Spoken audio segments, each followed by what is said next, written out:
Good morning everyone and welcome back to the channel. So today we are finally getting to do our install on the front A-arms from Super ATV. So as you can see behind me, I've already got the Pioneer jacked up. I got on jack stands and a wheel chocked. Make sure if you're going to do this, you do it safe. I've also already taken the wheels and tires off because that's real simple. No one really cares on how to do that. Just make sure you put them back on, you torque them down to spec. So I have everything pretty much laid out. I have the lower and the upper, and the lower and the upper here. I've got the jack stands down there, the wheel chocks back there, and just like always, I have gone ahead and I have the torque specs from I tried this last week and found out I had 2 lowers. So this job is going to be a little bit more difficult than the rear A-arms, but no worries, it's not hard. Basic hand tools, you can do it. Make sure you got a torque wrench. The hardest part of this whole job is the cotter pins, and I'll show you why here in a few minutes. So let's get down here, let's go ahead and take a look. Like I said, I got all the tools laid out. So while we're down here, mine's gonna be just a little bit different than most years because I have the frame stiffener. So these bolts right here are just a little bit different. What we're gonna end up doing is we'll end up taking off the bolts for the brake line and the shock. And we're gonna lift the shock up. I've already removed the cotter pin for the tie rod, but we're gonna take the tie rod off, the upper and then lower ball joints. And you can see let's see if I can get the camera on there. There's a cotter pin here and up in there. The 2 ball joint cotter pins were a pain. They actually took me longer to get out last time on disassembly than the rest of the A-arms. So plan on taking the whole knuckle off. And what I mean is you gotta take the axle nut off here with the cotter pin. So just be prepared to do that. It's not really hard, but for some reason the cotter pins on mine, when Honda assembled them, they put them in where I just couldn't get them out. And like I said, it took me longer to get it out. It would have been much easier if I could have taken it to a bench, but I didn't feel like taking the brake lines off the caliper. So let's go ahead, let's start getting everything taken apart. I'm gonna start by taking off the tie rod, and then I will do the shock, and I will block underneath here so that we don't overextend the brake line and we have something to hold the knuckle up.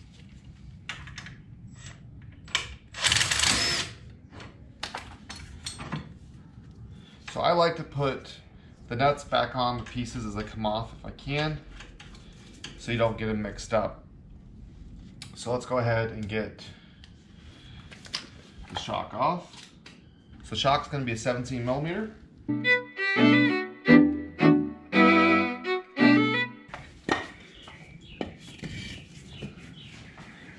Tap that out.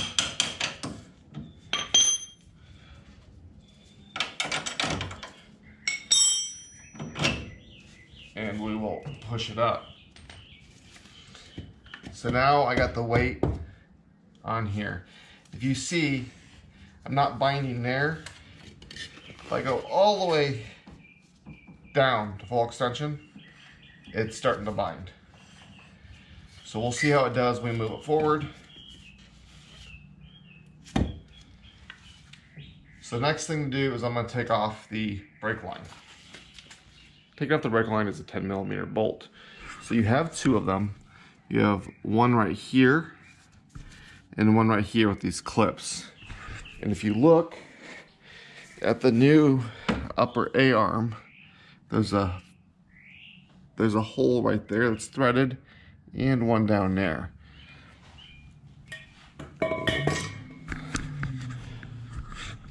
So let's go ahead and take those off.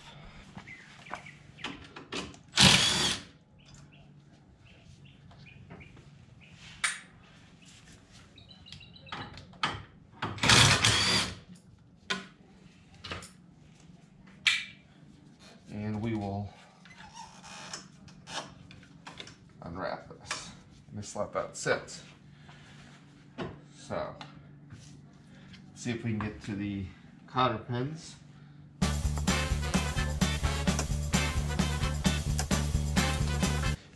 Okay, we're gonna take the axle one off.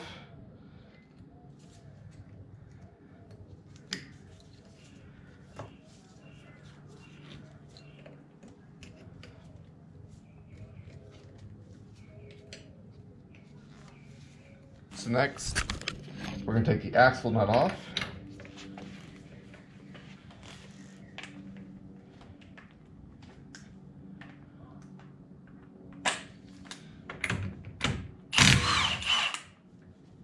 Just like that.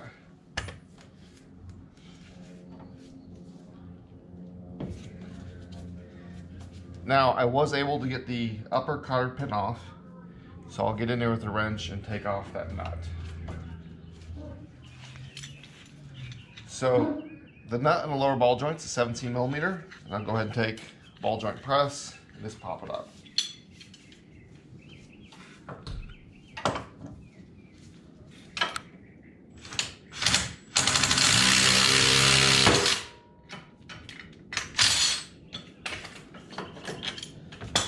So we have the upper arm. I got the axle. That's actually coming free. And this is where you want to be supporting the, lower A arm. We're gonna go ahead and move this out to the side. So here is the castle nut with the cotter pin. So I put this one in. When this was factory, this end was over here and the two ends are bent around. I'm sure it's just twisted in there. What I found was running an extension through here to get this castle nut off much easier.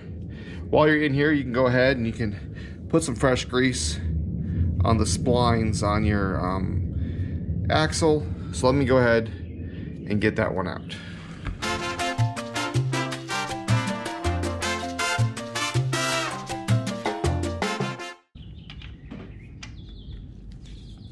So this lower nut is a 19, this lower castle nut, the upper is a 17.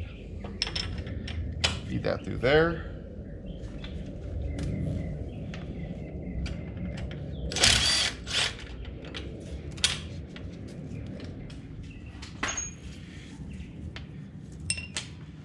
And there's my castle nut. And then I'll use the trusty ball joint press or separator and pop this one out too.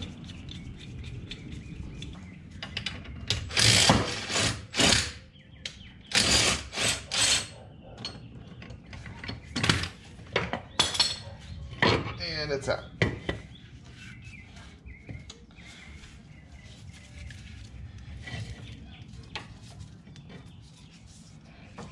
So what we'll do is we'll go ahead, we're going to set this aside. So far it's taken me approximately 15 minutes to get the knuckle completely off. So I have the axle down, the tie rod, the upper and lowers. So next, we're going to go ahead, we're going to take this upper off. And remember, mine's a little different because I have these a little bit bigger bolts for the lower. And after that, it's just reassembly. So let's get going. Okay, so on the Super ATV, these lower A-arm bolts are going to be an 18 for the bolts and the nuts. And then these upper factory bolts are going to be a 14 for the A-arm. And you're going to reuse this hardware, so don't lose it. We'll just pop this off. There's the upper.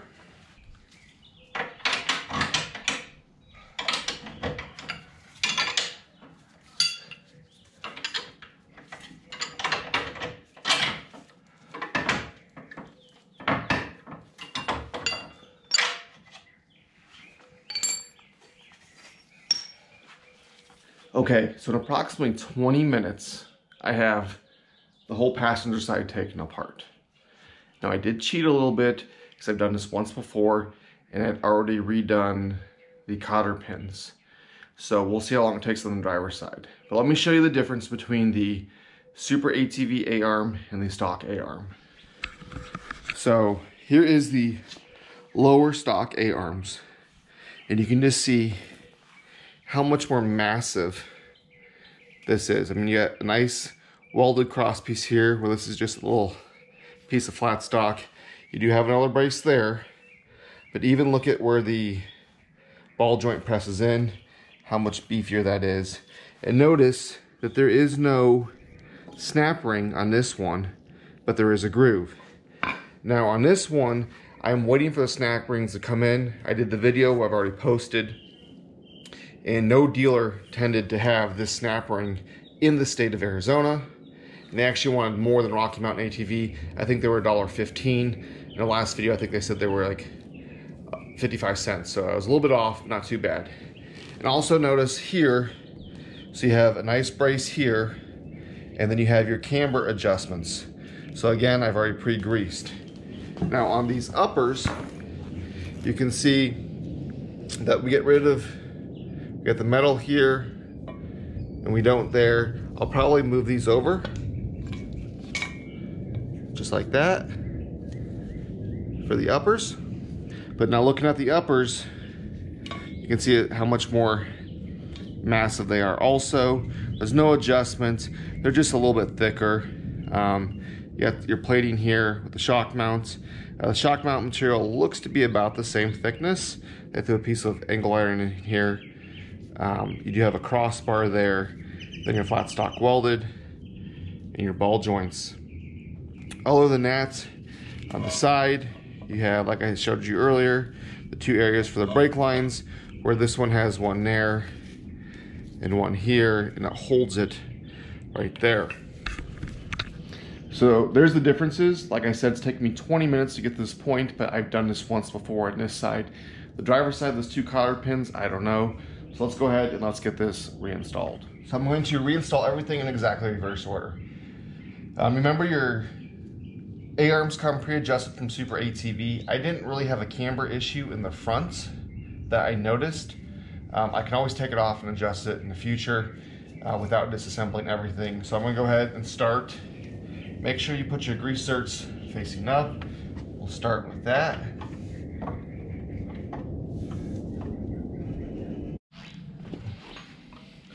Okay, when I got the lower A-arm up, it is not tight by any means. I did remove the axle. And for those of you wondering, you just kind of give it a nice swift tug. There's just this little ring that holds it. If you're ever wondering what it looks like in there, let's see if you can see. See the splines. No seals leaking, none of that stuff. So let's go ahead. These are supposed to be torqued down to 47 foot-pounds per the instructions. So I'm gonna go ahead and do that now. Then I'll get the upper in, and the upper gets torqued down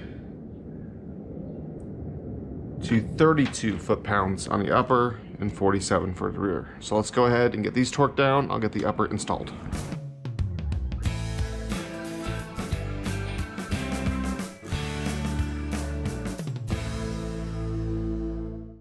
Okay, so we've got the lower A-arm on, the upper A-arm. The next thing I'm gonna do is I'm gonna reinstall the axle just to make my life easier. When you get this in, slide it in real easy and just twist it until the splines line up.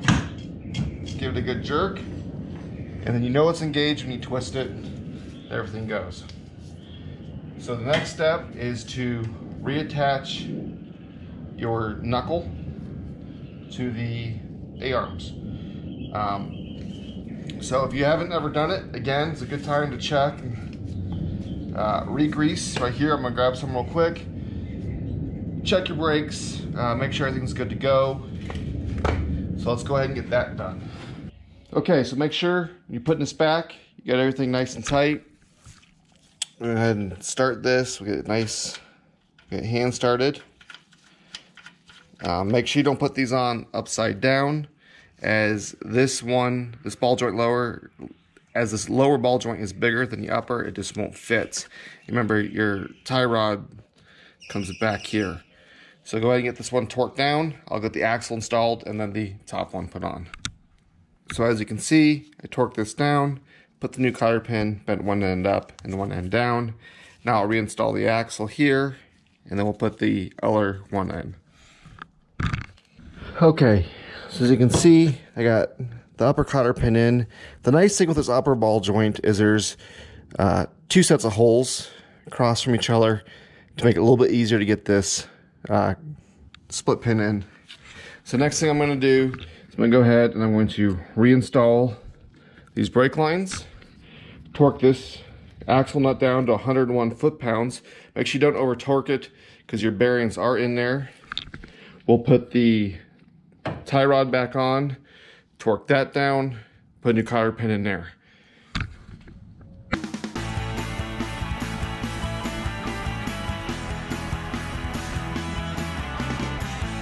Okay, so we got the upper arm installed, lower arm installed.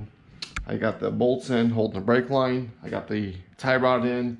Last thing we have to do is do the shock, and then we will check for axle bind, and we'll see where we're going from there. Okay, so I am at shock is in. Remember, I have the spacers on for my lift kit at the front, and the axle is not binding at all with the lift.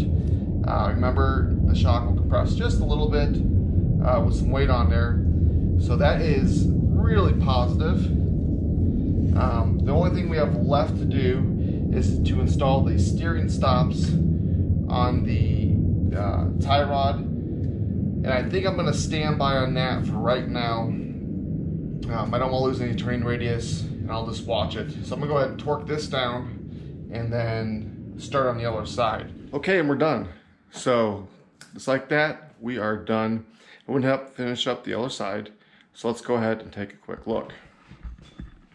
So you look at it, you can see the arched A-arms. I threw a nice Home Depot bucket underneath there. You can see I got a little bit of room with the lift. A lot more clearance in the front. None of the axles were binding. Now remember, I did not put the steering stops in, so I really need to watch if I do a sharp turn. I'm probably at the limits for the stock axles. I may or may not buy the Super ATV axles. Not a big deal, at least for the front. The rear axles on this thing are much beefier than the fronts. I don't have a measurement, I'm just eyeballing it, and they're significantly bigger in my eyes. So a couple tips and tricks I learned while doing this. This whole install, for me getting the first tool out to put the last tool away, was right around 2 hours. A little bit less, but right about 2 hours. I did cheat a little bit because I did it last week and I reassembled it. So getting it apart was what, 18 minutes. Really easy. Getting it back together was about 35 minutes. Just torquing everything down and knowing where it went. The hardest part of this whole thing was the cotter pins in the upper and lower ball joints. Make sure you have a total of 4 cotter pins on either side. You got the upper, lower ball joints, you have the tie rod, and you have the axle nut. Make sure you torque everything down appropriately. Really not too much to it. Now, another reason I was so quick on doing this was, if you remember, I had the ball joints pre-pressed in before I started this install. You can take them to a shop. They're about 10 bucks a piece at most shops. Some shops will want 20. Try to talk them down a little bit. And then I pre-lubricated the A-arms, meaning that I pre-greased them. I got, everything nice and slick inside there. So I didn't have to do it when it was on the machine to make my life easier. I also pulled the axles. This seemed to be a lot easier. On the driver's side, it looked like I could almost do the upper and lower A-arms without taking the axle off. It was just so much easier. It's one nut. Yeah, it costs some money for a cotter pin. I don't reuse those, but really easy. So we'll do a quick walk around. The only thing left to do is to take it for a drive. And don't forget on this install, when you're completely done, make sure you tighten these jam nuts. There's 4 of them, 2 on either side. So looks really good.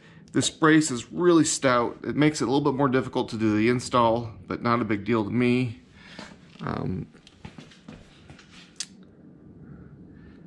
So everything's in there nice and tight. The lug nuts are all torqued down. Everything's greased. I had to use some blue Loctite. But there's your clearance. I don't know if you can see it. You know, it's pretty slick. So are A-arms needed? No, probably not. I like them. They're beefier, they're stronger. Remember, whatever you break with something, whatever you replace with something bigger, means you're just gonna break something else. You know, people like to replace the tie rods with heavy duty tie rods. I'd rather that tie rod break. If I hit something really hard, it's a 15-minute fix and a $20 part versus a whole steering gearbox or something. So don't forget to comment below on what you think. If you've got any tips or tricks on how to do this easier, put them down there for other people to see. Don't forget to give me a big thumbs up. Don't forget to subscribe, and until next time.